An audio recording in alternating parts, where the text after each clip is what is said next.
narrative develops. In Blake 7, for example, the precise character of the dystopia unfolds in the first episode. 4 years ago, there was a good deal of discontent with the administration. There were many activist groups, but the only one that really meant anything was led by Rog Blake. You and I worked together. We were outlawed and hunted, but we had supporters and we were making progress. Then someone betrayed us. I still don't know who. You were captured. So were most of our followers. They could have killed you, but that would have given the cause a martyr. So instead, they put you into intensive therapy. They erased areas of your mind. They implanted new ideas. They literally took your mind to pieces and rebuilt it. And when they'd finished, they put you up and you confessed. You said you'd been misguided. You appealed to everyone to support the administration and hound out the traitors. Oh, they did a good job on you. You were very convincing. And then they took you back and erased even that. The hero, Blake, has recovered his memory, which had been erased by Federation technology. So the Federation is revealed to be not only politically corrupt in its totalitarian regime, but also to be capable of interfering with nature, with man's natural individuality, his mind. Since Blake is now once again a threat, he's put on trial on a fabricated charge. Let the accused be brought forward.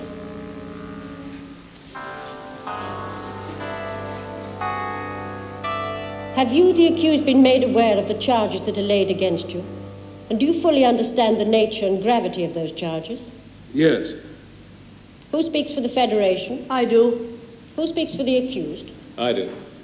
Are you both satisfied that the evidence was fairly obtained and that all statements were certified as true and correct by lie detector? I am. I am. Is the accused satisfied that his defense has been fully and fairly prepared? The charges against me are totally false. I am not guilty, therefore I offer no defense. Your guilt or innocence is what we are here to determine. If there are no further submissions, the case will be examined. Let it be seen that the evidence for the prosecution is sealed and approved by the defense. Let it be seen that the evidence for the defense is sealed and approved by the prosecution.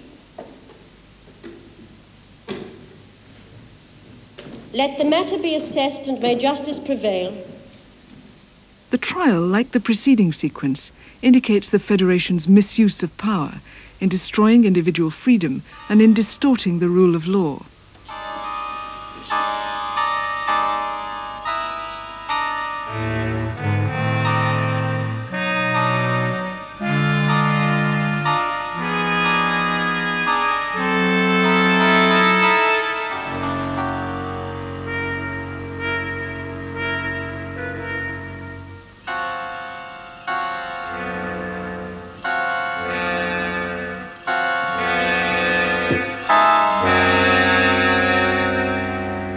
The accused has been found guilty on all charges.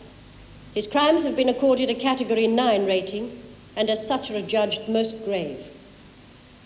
In sentencing you, the judgment machine has taken into account your past record, your service to the state and your loyalty to the Federation.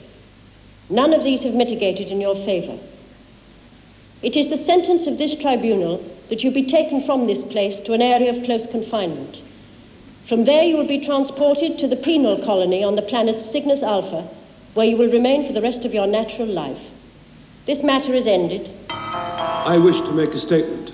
There can be no more said regarding this case. The matter has been assessed and judgment made. But the evidence is false. These charges are lies.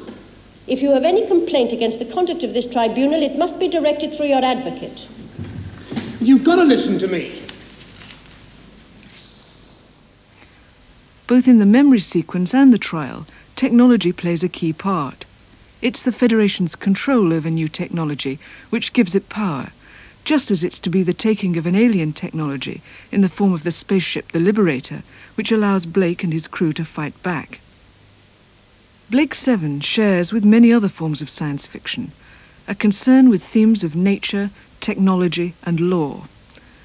To return to historical romance, themes of class, sexuality and property are inextricably interwoven in Poldark. They differ in the kind of ideological themes which they take up.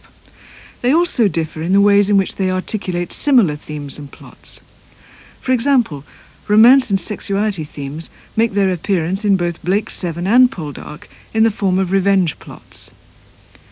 In the third series of Blake's Seven, Blake has been displaced by Avon as commander of the Liberator, and although the battle against the Federation goes on, it does so in a more pragmatic and personalized form.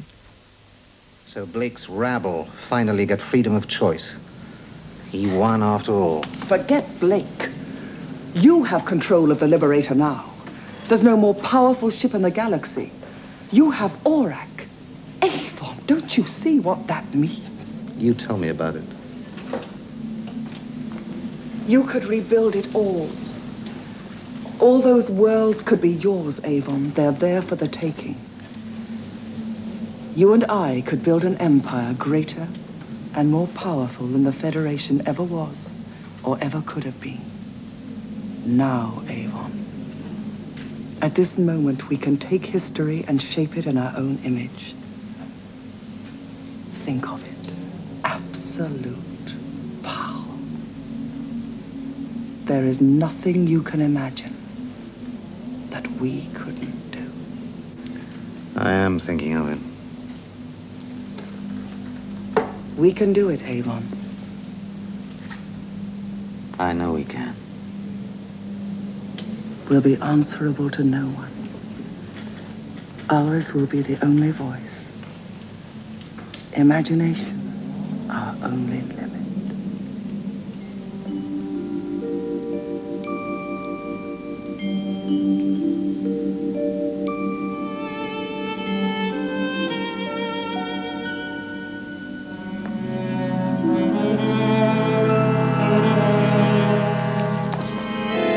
Imagination, my only limit. I'd be dead in a week. The political antagonism, which informed the battle between Blake and Servalan, has been replaced by the sexual antagonism of Avon and Servalan. Moreover, the return to Earth which Blake had always desired is finally achieved by Avon, but only to accomplish his personal revenge. 2804, destination is the planet Earth. Why Earth? Why not? Anywhere else in mind? The Himalayas are quite tall at this time of the year. Feeling homesick, are you? As it happens, it's his idea. There's someone there he wants to eliminate. Execute. What? One of the Federation's para-investigators. Notorious thug known as Shrinker. One of his victims was a young woman called Anna Grant. She was important to me. So it's just revenge you're after? Just and sweet.